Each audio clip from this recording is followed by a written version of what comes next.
Assalamualaikum warahmatullahi wabarakatuh. Selamat pagi anak-anak ibu. Hari ini kita akan belajar mengenai kaidah kebahasaan teks eksposisi. Pertama itu ada pronomina, kedua ada kelas kata, ketiga ada jenis kalimat, dan yang keempat ada konjungsi. Pertama, kita akan bahas mengenai pronomina. Pronomina adalah kata ganti. Kata ganti terbagi menjadi dua, yakni pronomina persona dan pronomina non persona. Persona itu ialah kata ganti orang, dan non persona adalah kata ganti bukan orang. Pronomina persona terbagi menjadi dua, yakni persona tunggal dan persona jamak. Persona tunggal adalah kata ganti orang yang hanya satu, contohnya aku, ia, saya, dan kata yang kedua itu adalah persona jamak, yakni kata ganti orang yang lebih dari satu, contohnya kita, kami, kalian. Kemudian yang kedua ada kata ganti bukan orang, contohnya itu ada persona penunjuk dan dan ada pronomina penanya. Pronomina penunjuk itu contohnya ini, itu, sini, sana, situ, dan pronomina penanya contohnya itu 5W tambah 1H. Selanjutnya yang kedua, kelas kata. Kelas kata itu ada 3 jenis. Pertama ada kata benda, yang kedua ada kata sifat, yang ketiga ada kata kerja atau verba. Pertama itu adalah kata benda. Kata benda ciri-cirinya pertama bisa disangkal dengan kata bukan, contohnya meja menjadi bukan meja. Kedua, membentuk konstruksi kata benda tambah yang tambah kata sifat, contoh meja yang kuat. Meja di sini termaksud kata benda dan kuat ini termaksud ke dalam kata sifat. Itu tadi ciri dari kata benda. Jadi kata yang kedua itu ada kata sifat.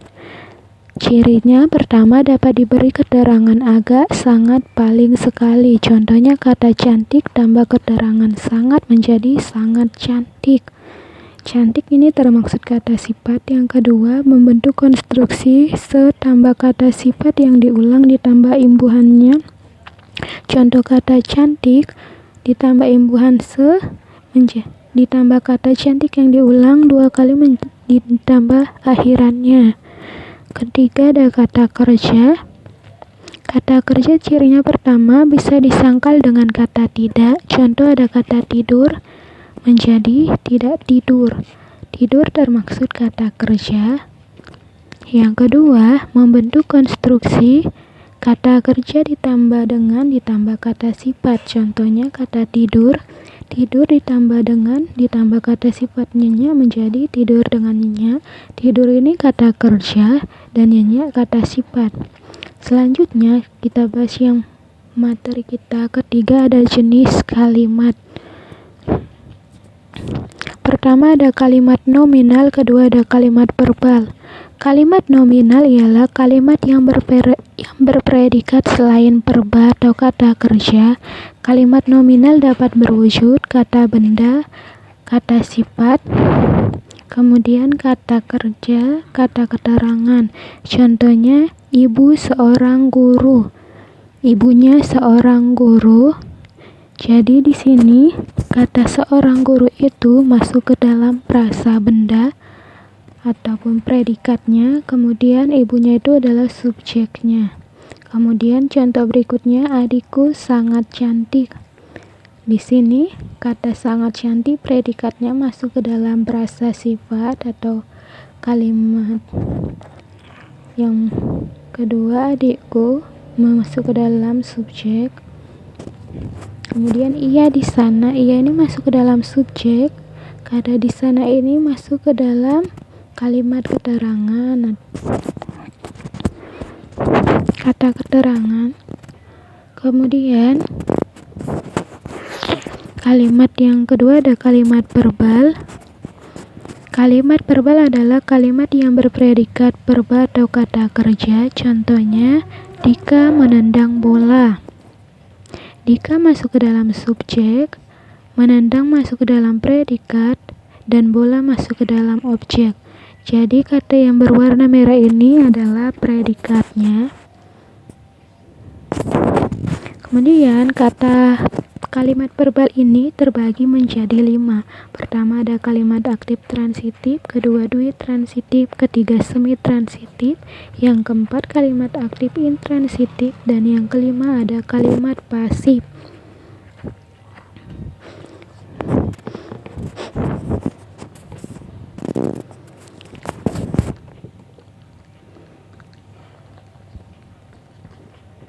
Pertama, kalimat aktif transitif ialah kalimat yang harus memiliki objek.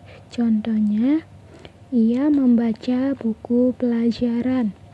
Kalimat aktif transitif itu terdiri dari satu pola kalimat, yakni subjek, predikat, dan objek.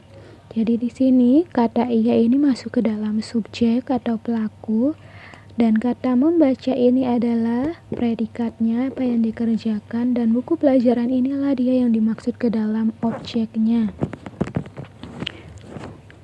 Kedua itu ada kalimat dui transitif. Kalimat ini adalah kalimat yang membutuhkan objek dan pelengkap. Contohnya, ibu menjahitkan adik saya baju baru. Kata ibu ini adalah subjeknya, menjahitkan masuk ke dalam predikat, dan kata adik saya ini adalah objeknya. Kemudian baju baru itu adalah pelengkapnya. Jadi dalam kalimat dui transitif itu harus ada pelengkapnya.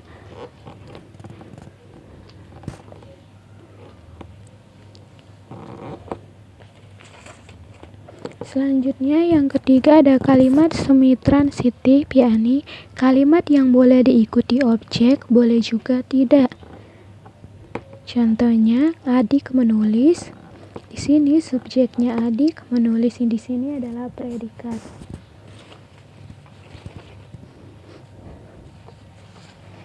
Itu dia jika dia tidak diikuti dengan objek.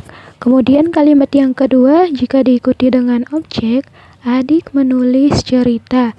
Subjeknya di sini adalah adik, menulis di sini masuk ke dalam predikat, dan kata cerita di sini masuk ke dalam objek. Itu tadi contoh dari kalimat aktif semi transitif.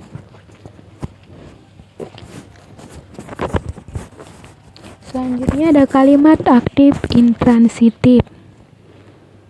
Kalimat aktif intransitif ini adalah kalimat yang tidak menggunakan objek. Contohnya, polisi bersenjatakan pistol. Kata polisi ini masuk ke dalam subjek, bersenjatakan masuk ke dalam predikat, dan pistol di sini masuk ke dalam pelengkap. Jadi pistol di sini bukan objek, tapi untuk melengkapi predikatnya, yaitu senjata yang digunakannya.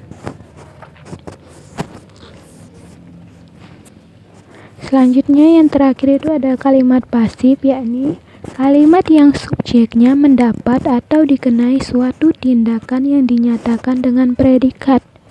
Kalimat yang predikatnya itu dibumbuhi dengan imbuhan di, ke, an, dan ter. Contohnya, tanaman itu disirami oleh ibu. Tanaman itu masuk ke dalam subjek, disirami masuk ke dalam predikat, dan oleh ibu masuk ke dalam objek. Jadi kata disirami itulah dia masuk ke dalam tindakan dari tanaman itu, ataupun tadi kan dikatakan bahwa kalimat pasif itu kalimat yang subjeknya dikenai tindakan oleh predikat. Contoh yang kedua ada buronan narkoba tertangkap oleh polisi kemarin sore. Kata buronan narkoba ini dia subjeknya, kemudian tertangkap itu predikatnya, dan oleh polisi itu objeknya, dan kemarin sore itu masuk ke dalam keterangan. Dan kalimat pasifnya itu adalah kata tertangkap itu. Kemudian ciri-ciri kalimat pasif dia subjeknya dikenai tindakan oleh objek. Jadi subjek di sini itu sebagai pelaku. Kemudian yang kedua kata kerjanya itu selalu berimbuhan di, ke, an, dan ter. Yang ketiga biasanya diikuti oleh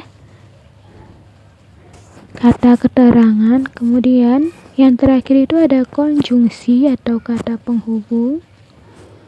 Jadi konjungsi di sini itu tujuannya untuk menghubungkan kalimat agar menjadi lebih padu. Kemudian tugas kalian hari ini kerjakan soal pilihan ganda di buku LKS halaman 19 sampai 21. Selamat belajar.